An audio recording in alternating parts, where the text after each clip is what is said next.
that is? Yeah. Who is that?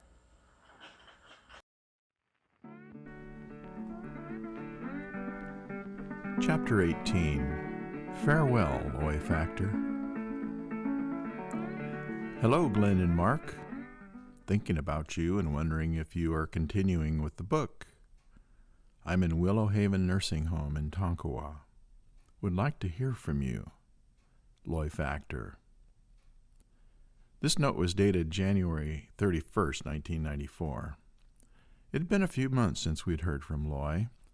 He had not responded to my letter urging him to continue to help us, and now he seemed to be giving us an indication of his change of heart. I quickly looked up the phone number of the Willow Haven Nursing Home, and within a few minutes was talking to Loy. Loy sounded tired and weak. He said that he had undergone another surgery, removing the rest of his remaining foot. Having been plagued with a serious infection, he had come close to dying. He wanted to know how the book was coming. I told him that we were still working on it and that we were planning another trip in a few weeks. He said he would like to see us. I took this to mean that he would like to help us further and told him that we would call him when we had finished our travel plans. We arranged for this, our third interview with Loy, to take place on March 19th, 1994, at the nursing home in Tonkawa. Mark and I decided that for this interview we would use a video camera so as to record his reaction to the Wallace photographs. Loy was waiting for us in his wheelchair, just inside the lobby of the nursing home. I couldn't help feeling that even though he was both ill and disabled and certainly belonged in this place, he looked so out of place. Loy Factor, who once rode Brahma bulls in the rodeos, who hunted, fished, and lived life in a rough and rugged way, was now sitting in an old folks' home with a comforter spread across his lap. The nursing staff was helpful in arranging for us to use a quiet office for our meeting with Loy. He agreed to the use of the video camera, although we could tell he looked quite uncomfortable in front of it. Our strategy had been planned on the drive up from Tulsa. We would not bring up the subject of the conspirators or the assassination until later.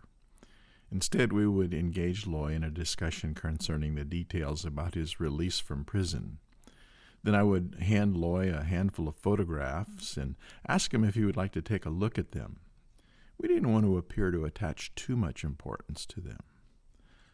Loy reached for the photographs and began studying them slowly. Hey, Loy, can I show you some pictures and see if you ever recognize who this guy is?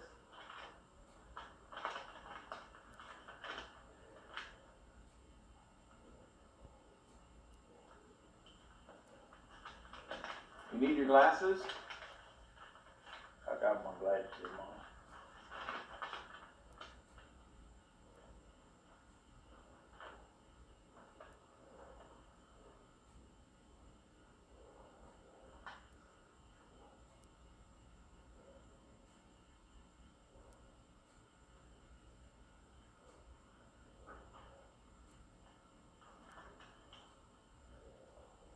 You dressed up too good, don't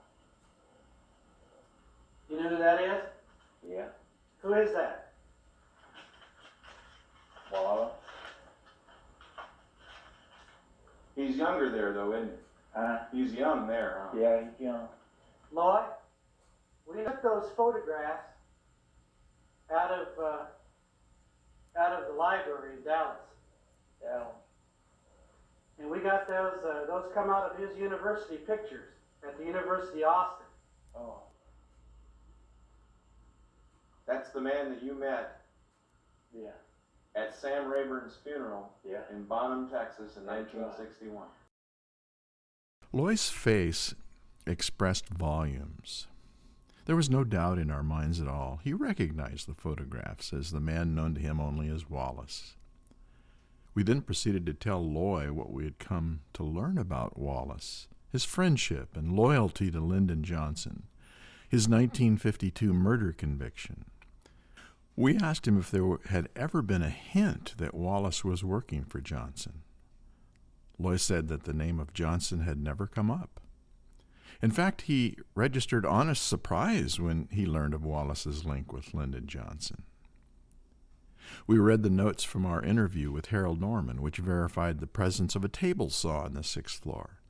He listened with interest as we related our conversations with Madeline Brown. He verified that Wallace did wear glasses, but was unable to recall what style or anything else about his appearance on that fateful day.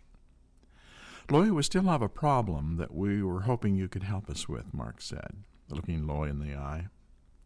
We know that Malcolm Wallace, Lee Oswald, and you were on the 6th floor of that building. Loy nodded. There's no doubt that you were there, and you've told us the truth about everything that you saw and heard.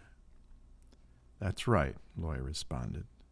And we also know that you were paid money. That's right. But what we don't understand, I interjected, is what you were paid to do if you didn't pull the trigger. Loy looked at both of us. This question had come up before. Let me tell you what we think happened, I said, and you tell us if we're right. Loy nodded with approval. I had nothing to lose. Maybe a different approach to the question would be helpful. We think that you shot at the president, but purposefully missed, or you pretended to shoot your weapon, and in the confusion the others assumed that you fired. I never fired a shot, Loy responded. They wanted me to shoot, but I didn't. Did you have a rifle in your hands? For the first, last, and only time, Loy answered that question in the affirmative.